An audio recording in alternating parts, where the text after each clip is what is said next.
Well, a second time's the charm. A good Friday morning to you. Welcome into the Nick Craig Show, streaming live this morning on YouTube, Rumble, and X. Our show this morning is brought to you by the Law Group. Visit them online at lawgroupnc.com or give them a call, 910-251-6088.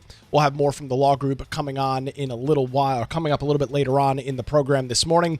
Don't forget that you can listen to the podcast 24/7 on demand in your favorite podcast app. You can also listen online by visiting the website nickcraig.com. That's also where you can sign up for our new daily email. It's called The Morning Line. Gets delivered at around 6:30 weekday mornings, and you can just subscribe to that. It's completely free. Just head on over to the website, nickcraig.com. There's a little button on the bottom where you can sign up for, actually it's right on the top of the page there, get daily North Carolina headlines and political episodes. You can subscribe to that completely free. We're trying a couple new things out. That is available again over on the website, nickcraig.com.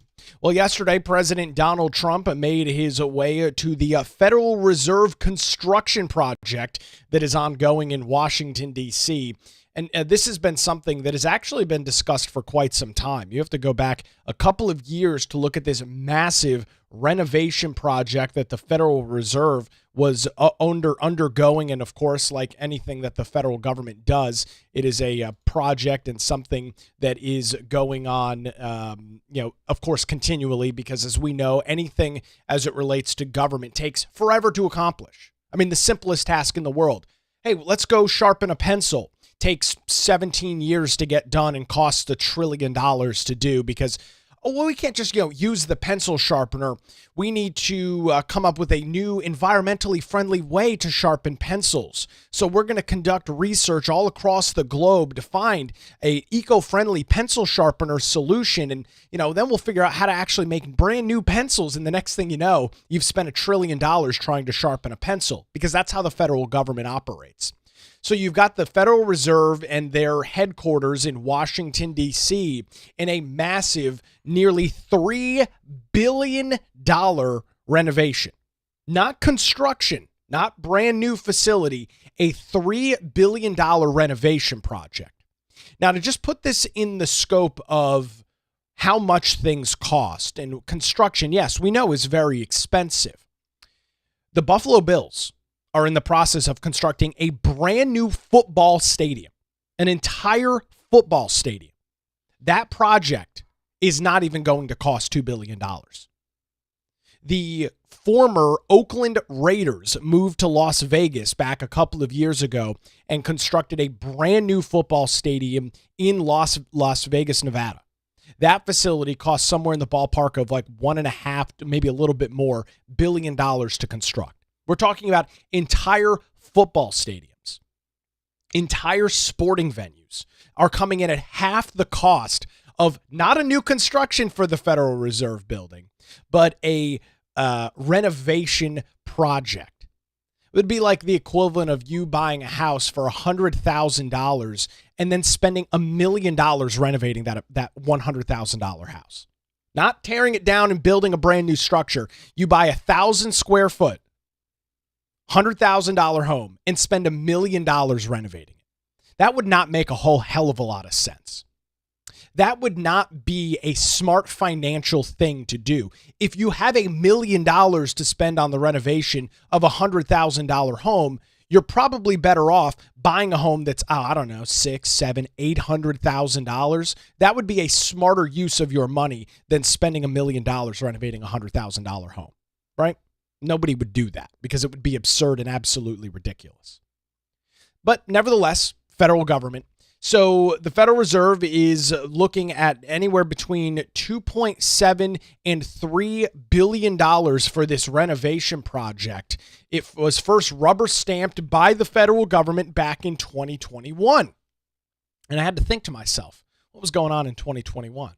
Yes, Joe Biden was in the Oval Office. So this was a Biden era push and a Biden era project that, as you can imagine, was rubber stamped. Right? This was around the time of the aptly named Inflation Reduction Act. This is around the same time that individuals were screaming for relief from the federal government needed support, wanted support from their government to continue, paying their bills, putting food on their table. So this is around the same time that we are trying to reduce inflation and cut costs for American consumers. The Biden administration rubber stamped a multi-billion-dollar project for the Federal Reserve to do renovations of their building. Andrew Levin, Levin, a professor of economics at Dartmouth College and in New Hampshire, referred to the project as, quote, the Federal Reserve is building the Palace of Versailles on the National Mall, referencing the long-deposed French monarchy's official residence just outside of Paris, noting that Congress must put its foot down and take a closer look at this to determine what authority the Federal Reserve has to spend on this building. This individual, Levin, not only a professor of economics at Dartmouth College, but served on the Fed's board from 1992 to 2012. So 20 years on the Fed board. Costs have ballooned by over 30% from a 2019 estimate of $1.9 billion to complete, with all of the work set to be finished sometime in 2027. Planning documents from the Fed posted online blame the, quote, significant increase in costs of building materials that far exceeded standard cost escalations. There's like this concept, right? The boy who cried wolf. You've heard this story before, right? You've heard this nursery rhyme or whatever you want to call it. The kid is crying wolf every night and there's never any wolf there. So the town folk eventually ignore him. And then eventually there is a wolf there and it eats him because nobody believes him. Why is it every single time that the federal government does any project of any size, any scope, any scale, this always happens? And it's the same lame, sorry, stupid excuse every time. Material costs increase significantly. Every time. Every single time. You don't see this in any other, or in the vast majority of other construction sectors. Jobs are done around the time when they're supposed to and pretty damn close to budget. Pretty close. I get it. Construction, it's a tough industry. Things are consistently moving. It's very dynamic. So sometimes costs overrun a little bit. Sometimes costs are actually not as high as they were expected to be. But a 30+% increase in construction costs. So there's two things that can possibly happen when you've got something that is so egregiously expensive like this. There's really two options and two ways that this unfolds. Either A, the architects, the individuals that were tasked with putting together this project, the individuals tasked with not only doing the architectural work, but the behind the scenes procurement and coming up with this proposal are completely incompetent. And as you can imagine, what the groups hired to help the Federal Reserve reconstruct their facilities, I'm sure we're making a pretty penny on the dime of the federal the U.S. taxpayer who was paying for all of these architectural studies and work to be done. So those people are either completely and totally incompetent, or the federal government just doesn't care about costs. Now, it can be a mix of both, but I'm tending to lend myself to the mindset that it is probably more of the latter, that the federal government just doesn't care. And there's this phrase that is used in business a lot. It's called scope creep. And it's used to describe when you set out to do something like, I don't know, build a widget, for example, right? We use widget as the term. And so you've got this goal of just building this widget. It's relatively simple. And the idea, the notion of scope creep is that in the process of building said widget, you have an uncontrollable expansion of the project scope.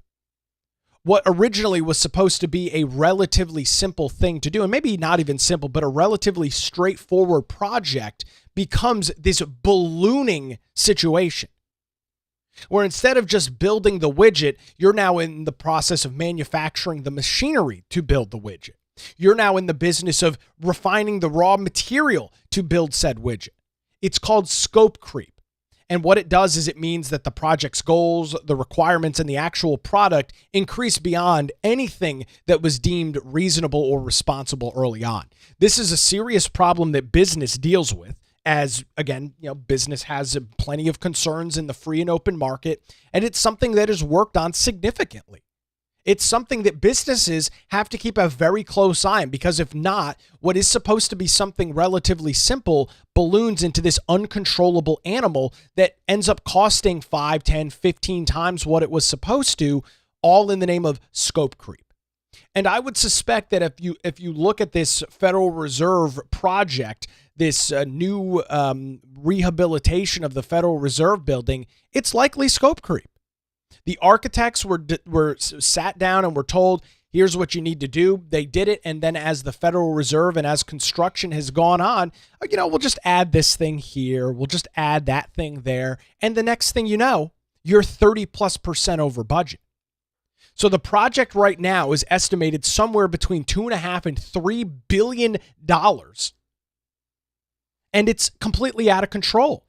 So President Trump has been talking about this for quite some time. Yesterday, after Jerome Powell first ignored White House staff's request to visit the Federal Reserve building, Trump said, to hell with you, Jerome Powell. I'm going to visit myself, and you're not going to have an opportunity to duck me and slither away into some corner. So President Trump packed up his bags from 1800 Pennsylvania Avenue and drove over to the Federal Reserve building and toured it with Jerome Powell in a very interesting exchange that unfolded as that meeting began. The reason why we wanted to see it was the overruns of the expenses. We wanted to figure out why.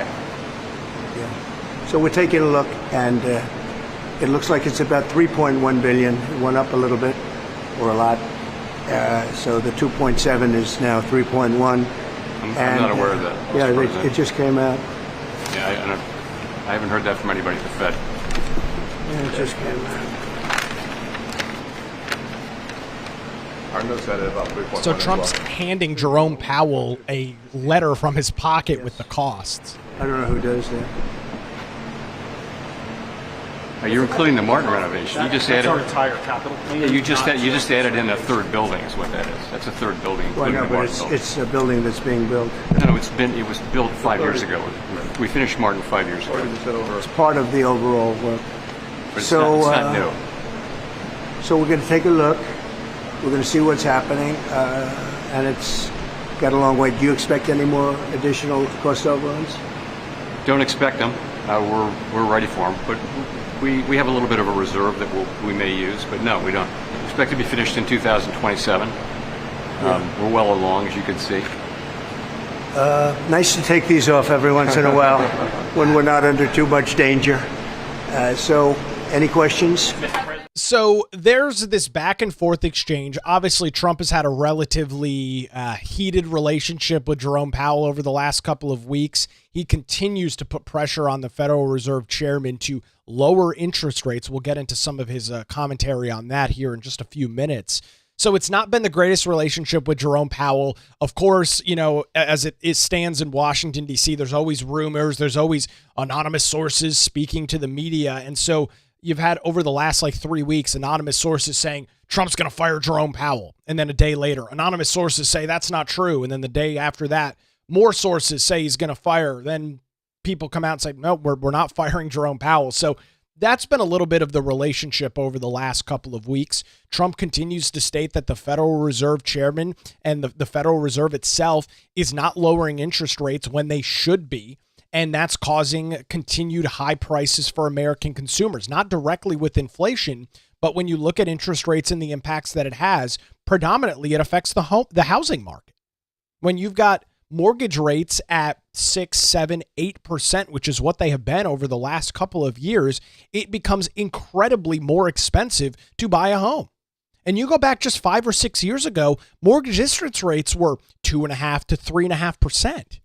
You're now looking at rates that have doubled, if not tripled, over the last couple of years, meaning a house that used to be relatively affordable, now with the increase in interest rates, now it's completely unaffordable for American families.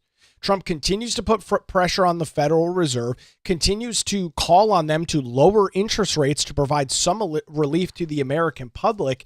And to this point, that has not happened. I think the Fed's got a meeting coming up next month. And from, again, the rumors and the anonymous sources, that federal interest rate is expected to stay the same.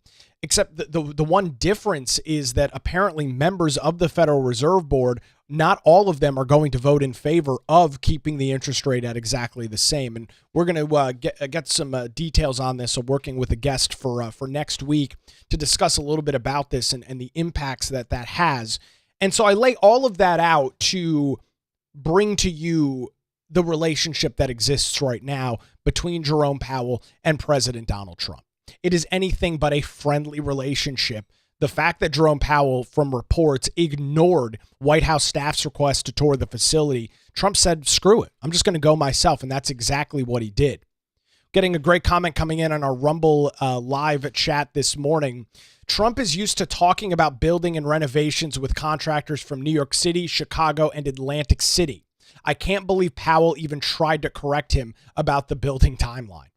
And so that's where I want to get into next. And it goes into some of the other clips from Trump. After this, Jerome Powell slithered back into whatever corner he lives in, and Trump held the rest of the event himself because Jerome Powell doesn't have any interest in this.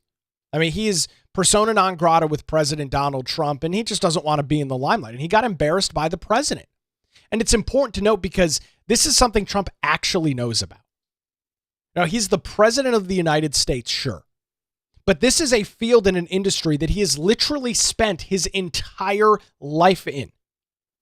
This isn't some random thing that he's gotten briefings on and, oh, there's an advisor in the White House that tells Trump about it, and then Trump has kind of a tertiary understanding of it.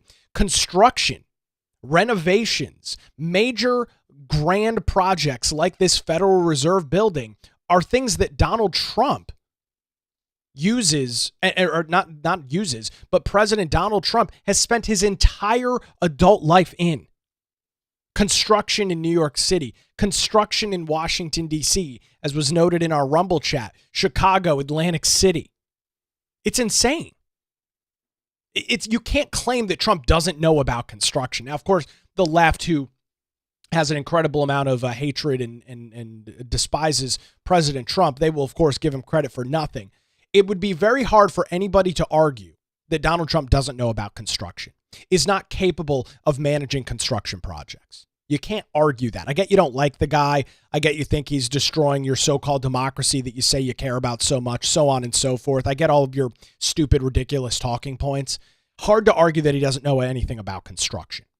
So as the tour continued with President Donald Trump, he talked a little bit about this, construction, buildings, and here was him just moments after that first clip we watched, him slamming Jerome Powell after Powell notably left the meeting, as he obviously wanted nothing more to do with it. Here's the president and Tim Scott yesterday.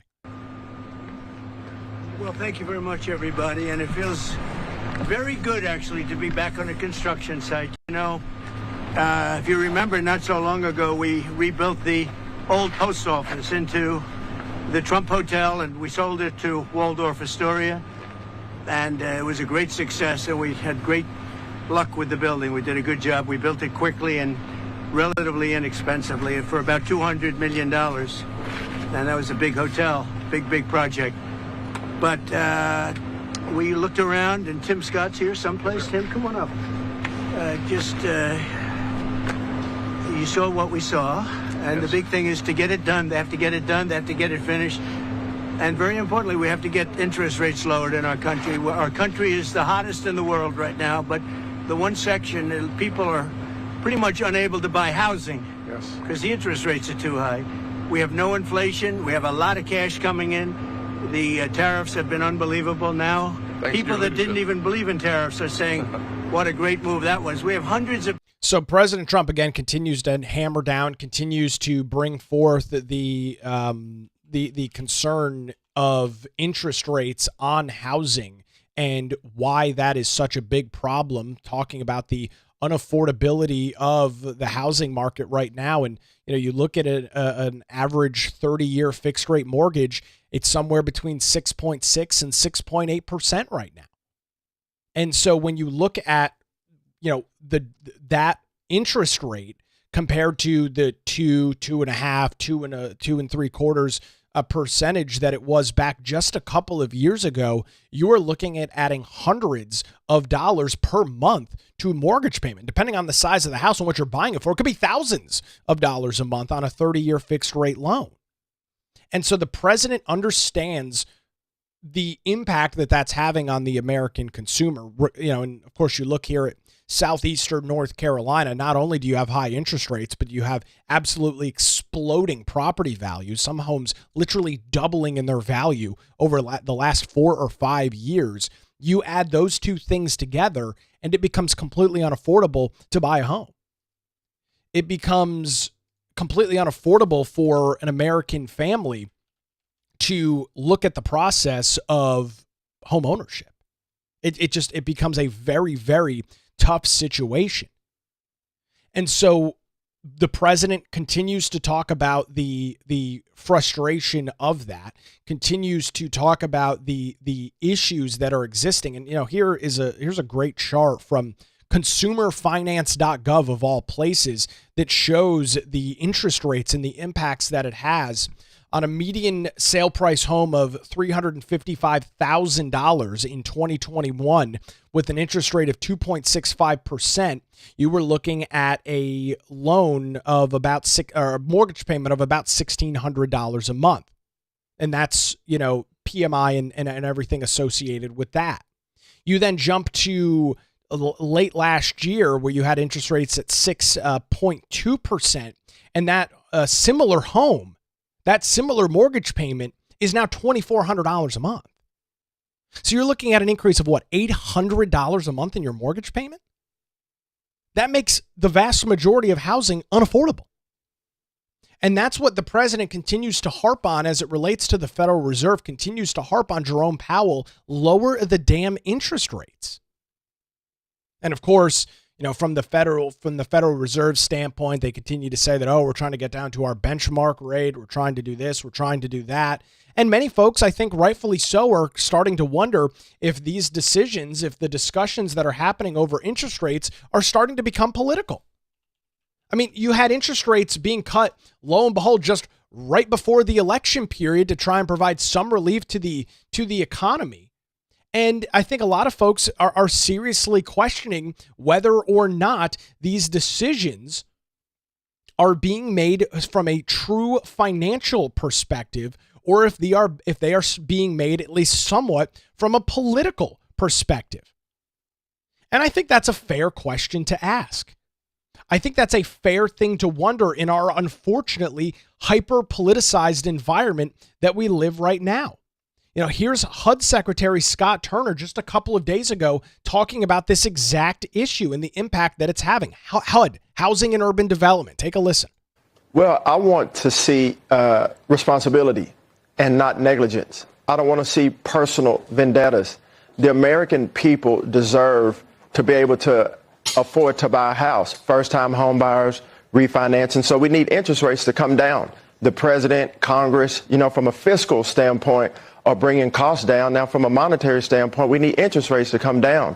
Even at HUD, we're taking down regulations, freeing up developers, freeing up localities to build. We need 7 million units of housing in our country, Maria. And so when interest rates remain high, this is crippling building, and it's costing the American taxpayer. And that is the reason that we're seeing the housing market really unable to participate in what we're expecting or looking at to be something of a boom in the economy right now. Yeah, you'd think the median home price right now in America is over $400,000.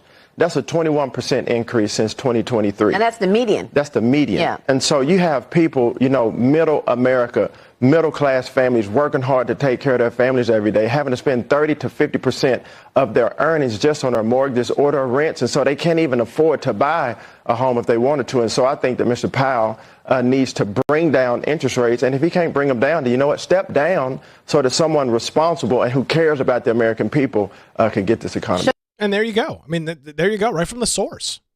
I would call this guy a subject matter expert. I mean, he's the head of housing and urban development.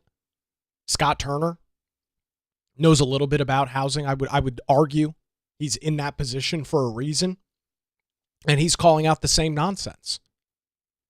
So back to yesterday and Trump's visit to the Federal Reserve Building, where costs have just completely run out of control. Then back to the cost, back to how the project got so out of control. Here's President Donald Trump. Number of construction sites. Did you see mismanagement going on or funds that aren't? Well, I see a very luxurious situation taking place. Let's put it that way. And I was given a very nice tour by the head of construction. And, look, if you look over here, they're trying to open up the basement. When you open up a basement, first of all, it's the worst space. Always a basement is the worst space in a building. And it's also the most expensive space to build. And especially here because you have a water line. They're going down into the water, so they have to build what's called a reverse bathtub. The water has to be kept out. It's very expensive construction. So it would have been good if they didn't build it. Would have been good if they didn't do certain other things. If you look at the kind of protection in the hall, have you been able to get in the hall? You saw the protection of plywood. I mean, that was a lot of money just to protect it for a period of time. I would have done it very gingerly and easily and not have to spend, millions of dollars on protection.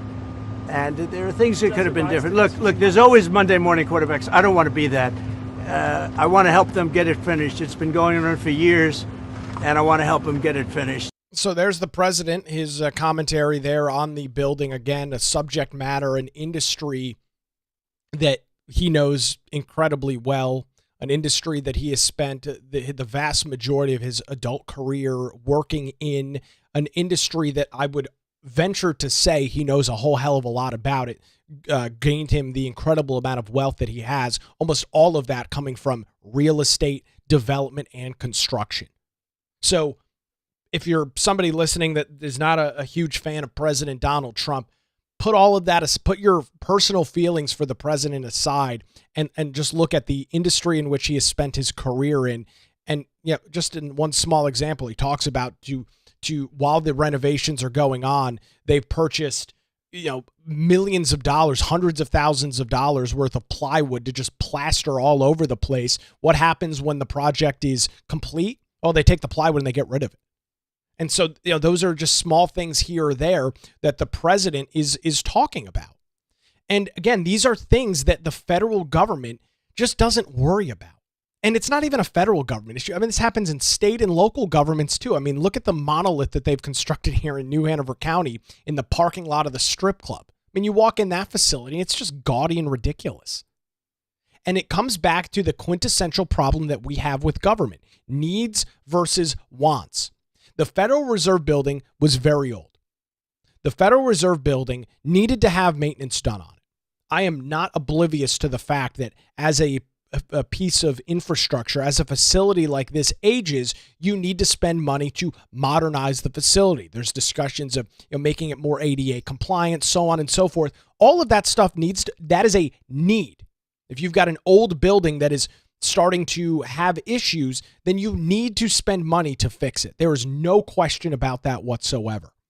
But when it transitions from need to want is when you look at somewhere between a $2.5 and a $3 billion price tag, which is what this building is looking like right now. The plans include a rooftop garden terrace, skylights, water features, a brand new elevator system that allows board members to be exclusively dropped off in their VIP dining suite. That is not things that are needed to be done. Those are wants. There's 3,000 people that work in the building, in the Federal Reserve Building, the William McChesney Martin Jr. building, which is the one that is under the renovation. 3,000 employees, and they're going to spend $3 billion on its renovation project. Does that sound like it is a need or a want? Does that sound like something that is required for the continuation of the Federal Reserve, which, by the way, I'm in favor of completely absolving the Fed?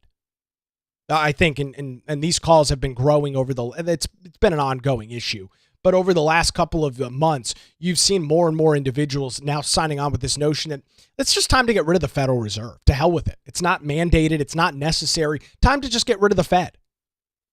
And so that is something that I could see, potentially happening over the next couple of years, maybe. And so then you'll have a $3 billion building now sitting empty and vacant because the Federal Reserve will have been abolished by the administration. That's great. Needs versus wants. Some more commentary coming in on our Rumble live chat this morning. Luxurious. Why should a government building be luxurious? Good quality, yes. Luxurious, no. And so therein lies the issue that exists with government. I've been of the mindset for quite some time that any government, whether you're talking about a local government like the city of Wilmington in New Hanover County, the city of Wilmington in this skyscraper in downtown Wilmington, the county in this monolith building in the parking lot of a strip club, those two facilities are absurd. Government should have functional, good quality facilities.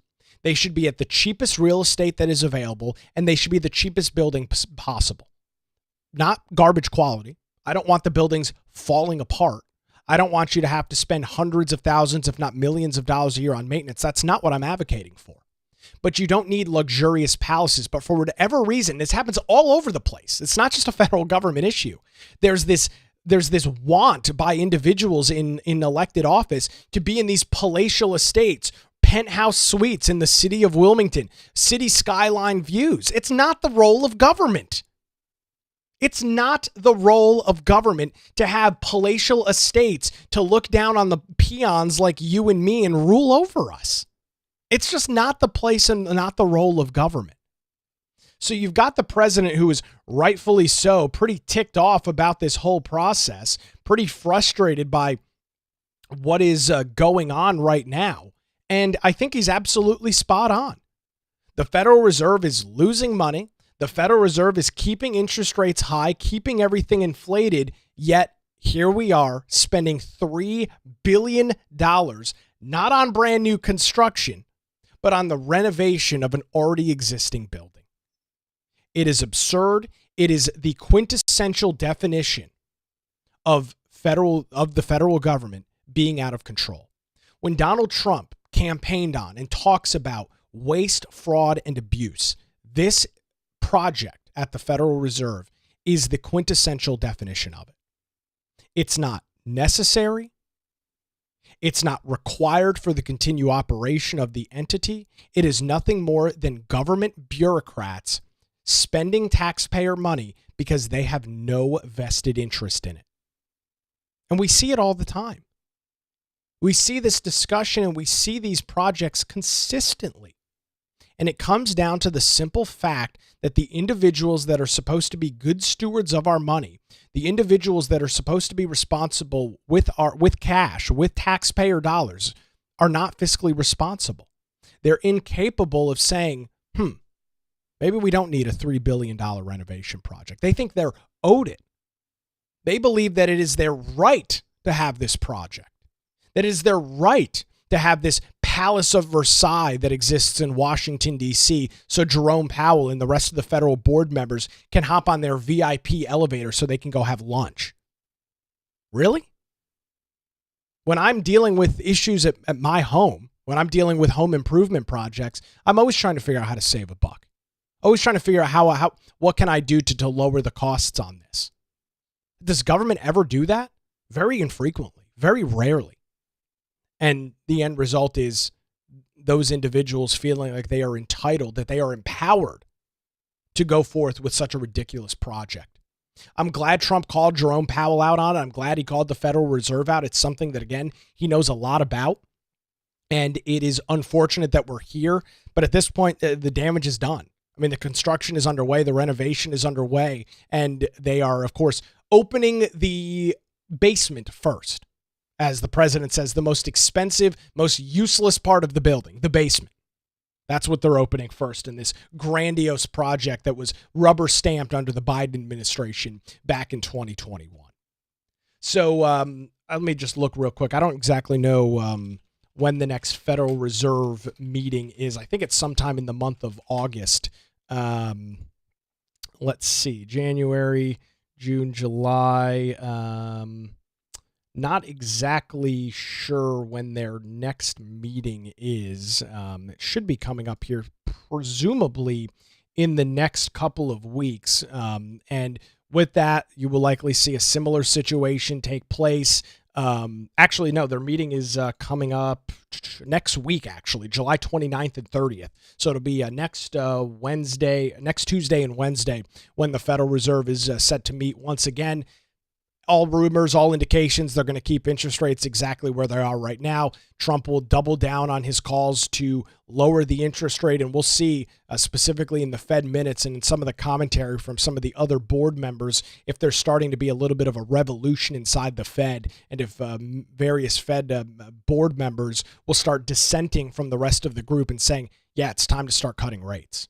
Yeah, it's time to start lowering these interest rates. So we'll keep an eye on those details as we head into the early and middle parts of next week. We'll see what they do. We'll see if we can catch up with economist Dr. Vance again. He's always a wealth of knowledge on this stuff. I'll reach out to him and we'll get him on the show, hopefully coming up here next week.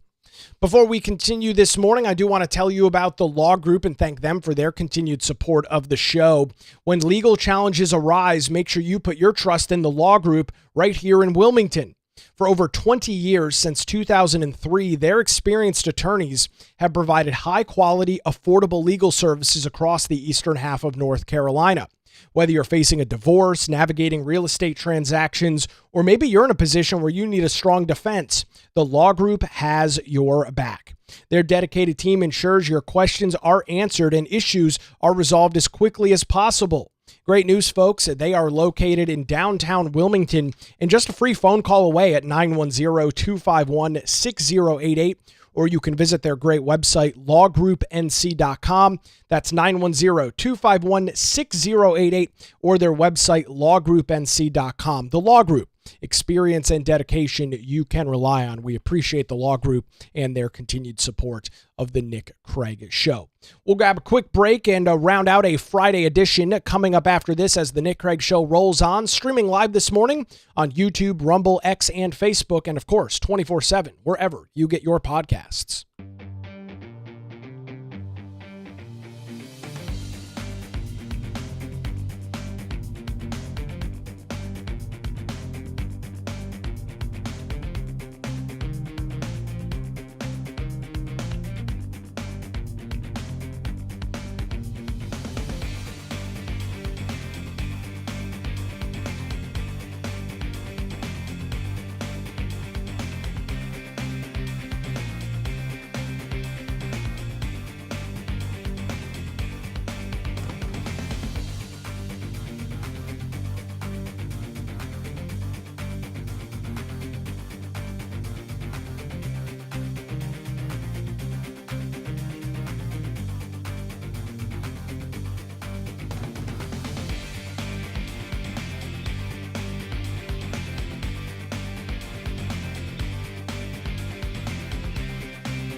And a good Friday morning to you. Welcome back to the Nick Craig Show, streaming live this morning and available 24/7 wherever you get your podcasts as we round out what has been a very busy news week here across the southeastern North Carolina, the state, and the nation as a whole.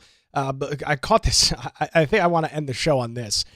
I caught this post by the Democrats, literally the @the_Democrats X account yesterday. And they posted this image, and it said it was Trump's America, and it shows grocery prices rising. So this is the chart that the Democrats, the official account for the Democrat Party, tweeted out yesterday. And it shows a variety of different goods: cheese, alcohol, grocery, dairy, produce, and meat. Those are all of the different lines on this chart that shows prices increasing significantly. So they tweeted out this chart saying that, oh, well, this is Trump's America.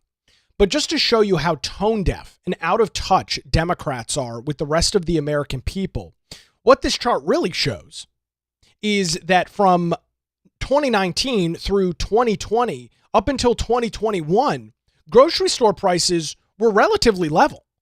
I mean, you had little fluctuations here and there. There was a little spike on the cost of meat back in the latter parts of 2019. But for the most part, all of those numbers and all of those lines are pretty close together. And it shows that for the most part, again, that these grocery store prices were pretty stable. You then get into the middle and latter parts of 2021, and you see these prices absolutely skyrocket. The Democrat Party tweeted this out. And I bring this up because I want to remind you who was in the Oval Office in the middle and latter parts of 2021. Wasn't Donald Trump. It was Joseph Robinette Biden, our great 46th president of the United States. Crooked Joe was in the Oval Office. So the White House responded to this, highlighting the areas in which Joe Biden was president, with all of the increases in prices happening while Joe Biden was in the Oval Office. And it just goes to show how tone deaf the Democrat Party is. It just goes to show in their attempt to be smug and to what they call, oh, we're going to own the right? We're going to show them that even in their own postings, in their own commentary on social media, they can't even prove that they're capable of handling anything. They can't prove that they were good at doing anything at all. They post this image and it shows exclusively that under Joe Biden's watch, the prices of goods for American consumers at the grocery store absolutely freaking skyrocketed. And they're posting this out and saying, oh, this is Trump's America? The whole chart is Joe Biden. All of the increases are under the Democrats' watch. When they claimed, right, that they cared so much about inflation, they were trying to help the American people, trying to provide some relief to them. That's what they claimed. That's what they said. Yet, what did we see? Increases all over the place. Prices absolutely skyrocketing in almost every single sector going on. Yet, they want to claim, oh, well, the reason things are expensive right now is because of Donald Trump. He's been in office 6 months. All of the increases in pricing happened under your watch. And I bring this up because there's been a lot of discussion over the last couple of days here in North Carolina over our United States Senate race. And of course, the midterm elections. And I know it's still far away. We're talking about November of next year. But I think you're going to be surprised with how quickly things happen. How quickly it seems like we immediately transition into the 2026 midterm elections. It's going to happen very, very quickly. And to just kind of lay out the situation that is likely and set to unfold, you've got a Democrat Party that I still believe is struggling to figure out what their identity is. You have a Democrat Party that is struggling to look at their failures of the past. And you don't have to go back again that far to look at some of their more recent failures. All you have to do is go back, less than a year, You go back to the latter parts of the election and into November of last year, and you will see very clearly that the Democrat Party is struggling to connect with the American voters. The Democrat Party is struggling to wrap their head around why people are rejecting their ideas. And I think the answer, there's a couple of different answers to this, but I think it's very simple. I think they truly don't want to admit that their ideas are terrible and awful. They are truly unwilling to look into the mirror, look at the things that they claim they care so much about, look at the things that they claim that they support, and ask themselves, are these things that resonate with the American people? Are these things that resonate with the voting bloc, the people that are going to be coming out in 2026 and supporting us? And I'll say this, the Democrats have a golden opportunity in the midterms. Midterm elections are always brutal for the party in charge. And right now, that is the Republicans all over the board, White House, House, and Senate. Right? So the Democrats have a very good opportunity in front of them. And the question is, will they seize the moment? If things don't change dramatically, and we've got a long time to go, right? We're like, 16 months, less than, probably about 15, 16 months from next November's election. A lot of time, a lot of things to change. Politics are not an exact science. It is a very dynamic, very hard to state anything for certain in a political cycle, right? Bombshells happen. Public sentiment can adapt and change very quickly, almost on the snap of a finger. Things happen very quickly. I'm not oblivious to that fact, and I'm not stating that anything is certain. But I do have a strong belief that if Democrats don't wake up and start changing their tune, which obviously they're not. Again, this image yesterday tweeted out by the Democrats trying to own the right on grocery store prices, all of the increases happening while they were in charge. And in the in the early part, 2021, they had control over the entire federal government. Joe Biden was in the White House. Democrats had control in the House and the Senate. So they were the single party in charge. And under their watch, prices inflated and skyrocketed under their watch. So I still believe that they're tone deaf. I still believe that they are struggling to understand how to win an election and understand what ideas they need to run with. And don't get me wrong. There are plenty of things that the Democrats can use as political fodder to secure some level of victory and some level of power. And I just don't know that they're willing and interested in doing that. And this all comes back to the monster that they've created. This all comes back to the fact that they have allowed the radical fringe of their party, the Antifa, the BLM, the Free Palestine, the anti-police, they have allowed these crowds that are on the very far left side of the political spectrum, they have allowed those crowds to come forward and set the narrative. They have allowed those crowds to set the agenda going forward for their party. They're afraid to piss off that group of individuals, so they continue to placate them. They continue to amplify their incredibly radical, unpopular ideas and propose those as modern things for the Democrat Party. And you don't have to go very far. You don't have to look very hard to see that these ideas don't work. I mean, men and women's sports. This is a big issue for the left. This is a big hot button conversation issue for the Democrats. All of that, years of trying to claim that you're a bigot if you don't support a biological male playing or competing in a female sport. You're a bigot if you believe that. They tried to set that narrative for literally years. Lo and behold, Trump gets in the Oval Office, signs an executive order, and completely blows years of their attempts out of the water, like literally with the stroke of a pen, done. And it's because it was an 80-20 political issue. You've heard me say this a lot, and it's an important thing to understand as we get into the midterm elections, as we look ahead to 2028. You need to be able to decipher and determine what these 80-20 political issues are. And the 80-20 issues that the Democrats are running with right now, they're on the wrong side of all of them, right? Complete destruction of Israel, freeing Palestine, that's an 80-20 issue. Protecting so-called or allowing men to compete and participate in women's sports. That's yet again another 80-20 issue. Even on issues like abortion, they're on the wrong side of it. It's an 80-20 issue with the vast majority of the American public. And so these are their main platforms. These are their main policies.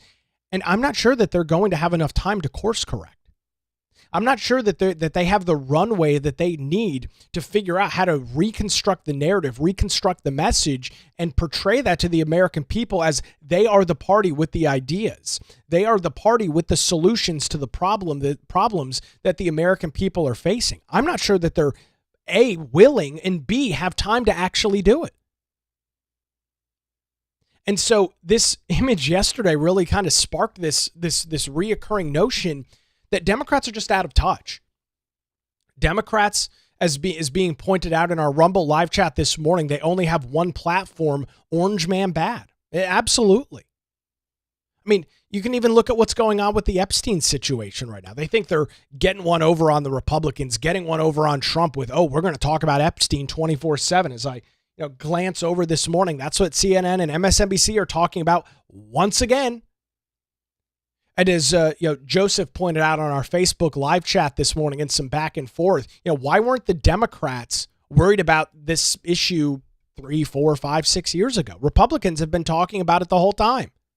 Republicans are dissenting from President Donald Trump over this issue, right? The left wants to call MAGA a cult, a group of individuals that have no ability to free think, have no ability to have dissenting viewpoints. Trump's a king. Everything he says, MAGA folk just eat up and take as gospel. It's not true. And the example that you guys are running with right now proves that point to a fact. It proves exactly the point that there is dissension within the MAGA movement, that individuals within President Donald Trump's sphere have different viewpoints and different opinions. It's the Democrats that don't. It's the Democrats that sing off of the same old sorry sheet of music consistently. You're seeing it right now with the Jeffrey Epstein saga. Trump's wrong about it. Many prominent individuals on the right have called him out on it, have called for him to release the documents. So how's it a cult? How's it that everybody's just drinking the Trump Kool-Aid when you've got that being said by prominent individuals? And of course, now the media wants to attach themselves to it because they have no morals. They have no trust. They have no honesty. They have no viewers. And so now they're going to hitch their horse to that carriage, or hitch their carriage to that horse and try and act like they give a damn about Jeffrey Epstein and exposing what was going on. I played that great Greg Gutfeld clip yesterday, which exactly described it. Spare me your outrage over an issue that you didn't care about for years because now you believe you can get some cheap political points. The left is consistently exposing themselves. The mainstream media, again, one and the same with the Democrat Party, are consistently exposing themselves as dishonest brokers of truth. The American people have realized that. The American people have woken up to that, and they've rejected it. It's why Democrats took such an ass whooping in November of last year.